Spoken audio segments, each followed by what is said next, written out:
Hello and welcome to Starting Points, where one thing leads to another.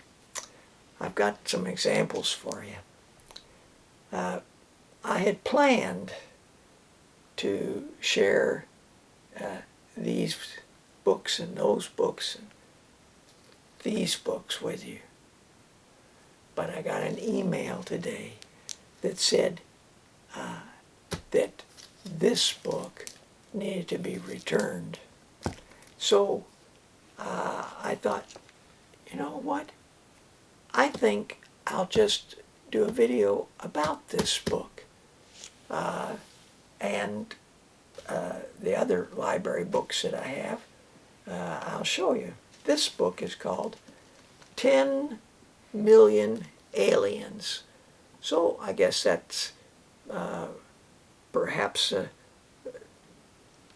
part of what we've been looking at, the universe, and it's by Simon Barnes. Now, I'd never read anything by him before, and here's the other book here called the BBC, The Green Planet. So there's a planet theme going on. Simon Barnes. And the last book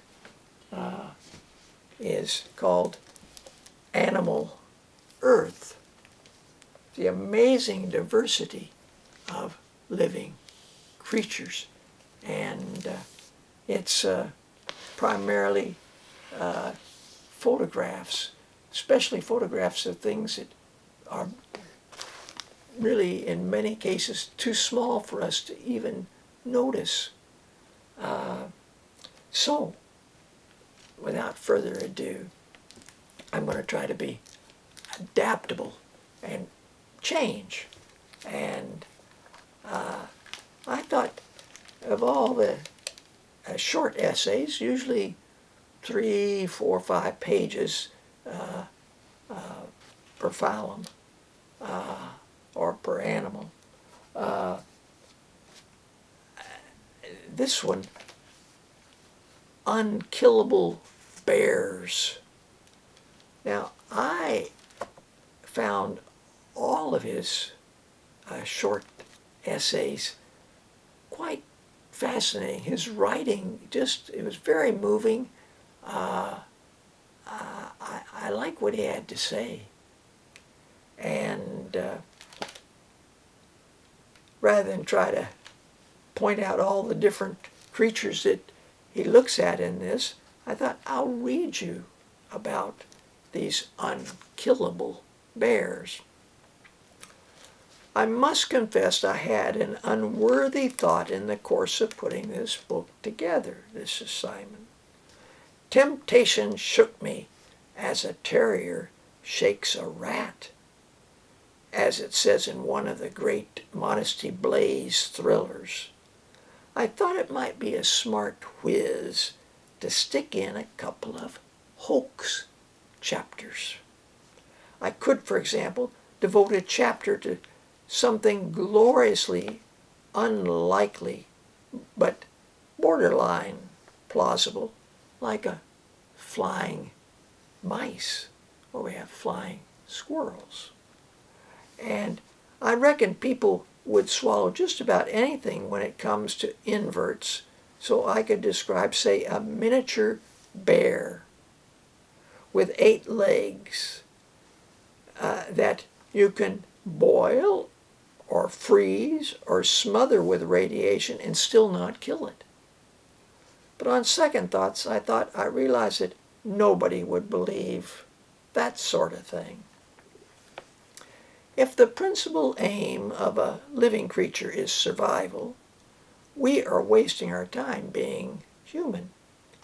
If we want to lead the world in the art of survival, we should have been water bears. These tiny creatures are the all-animalia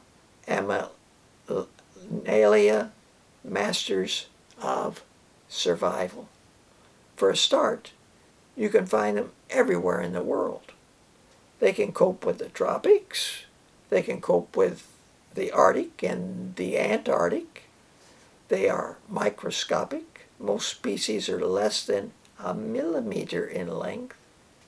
They have 4 pairs of stubby legs, and they were named by their discoverer, Johann August Ephraim Goes, who thought that their rolling, shambling gait was rather bear-like.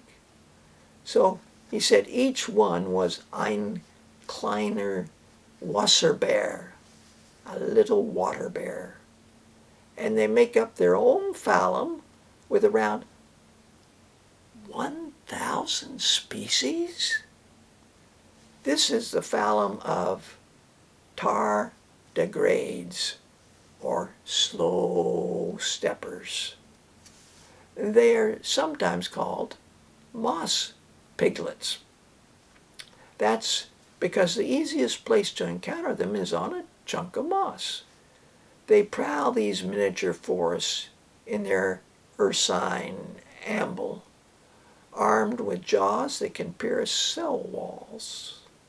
They use them to suck the life out of moss and algae, occasionally out of tiny invertebrates.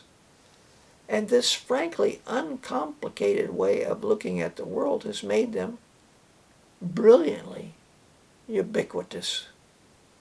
They have been found at 6,000 meters, 20,000 feet, in the Himalayas. They have been found a depth of 4,000 meters, 13,000 feet, in the ocean. They have been found under 5 meters, 16 feet of ice. In a single liter of sediment, freshwater or marine, you can find 25,000 water bears liter. 25,000. They can survive almost anything. They fail to die at temperatures close to absolute zero. Boiling is nothing to them. They have survived temperatures of 151 degrees Celsius. They can stand 1,000 times more radiation than humans. They have been sent out into low Earth orbit and come back safe and sound. And when things get absolutely impossible, they have one more trick up their microscopic sleeves. They can just shut down and wait for things to get better. They can do this for 10 years.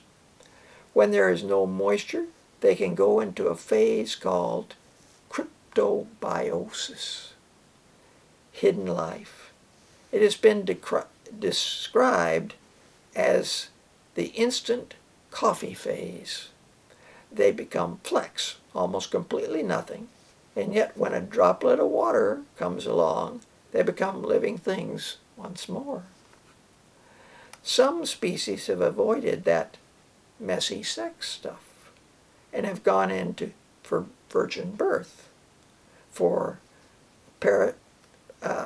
parthenogenesis, an exclusively female population laying viable eggs. Just about everything they do is remarkable, or perhaps it isn't, because what they do is survive. Now, on the last page, I loved what he said here. This chapter full of fantastic achievements reminds me, he's all the time being reminded of various books or things that have happened in his life, of the werewolf's boast in the Chronicles of Narnia.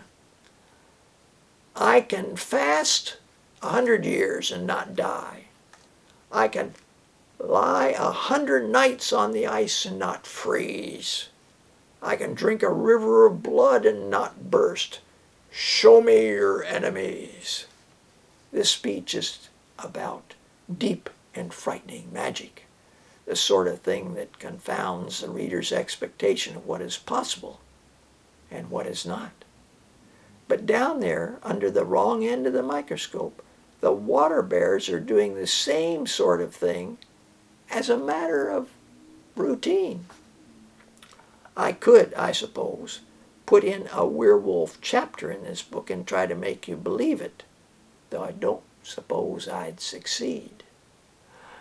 But here we are, have an entire phylum of creatures found all over the world, at either end, tops and arctics, in the middle, on the roof, mountaintops, and in the cellarage, and they perform the werewolf's miracles as part of their daily lives.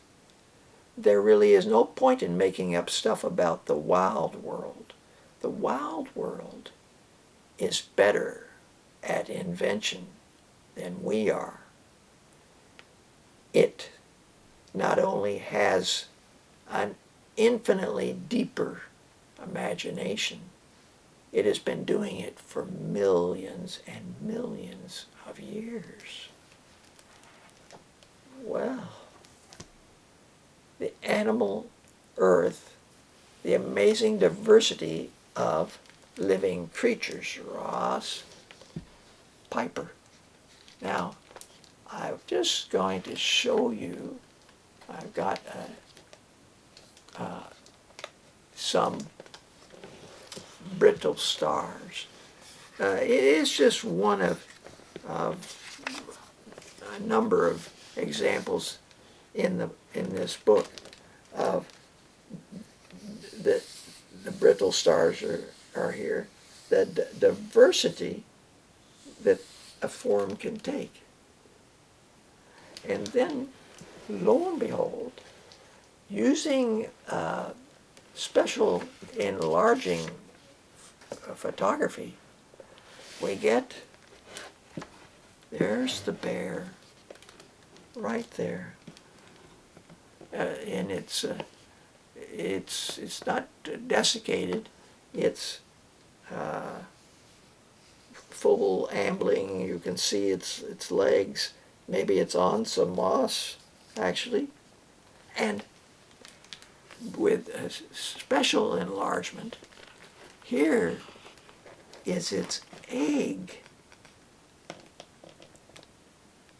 Thinking about geometry and kinds of solid geometry and objects that one can make. Oh, this reminds me of something like some amazing castle or architecture somewhere. So, thank you for joining me. Until next time, bye for now.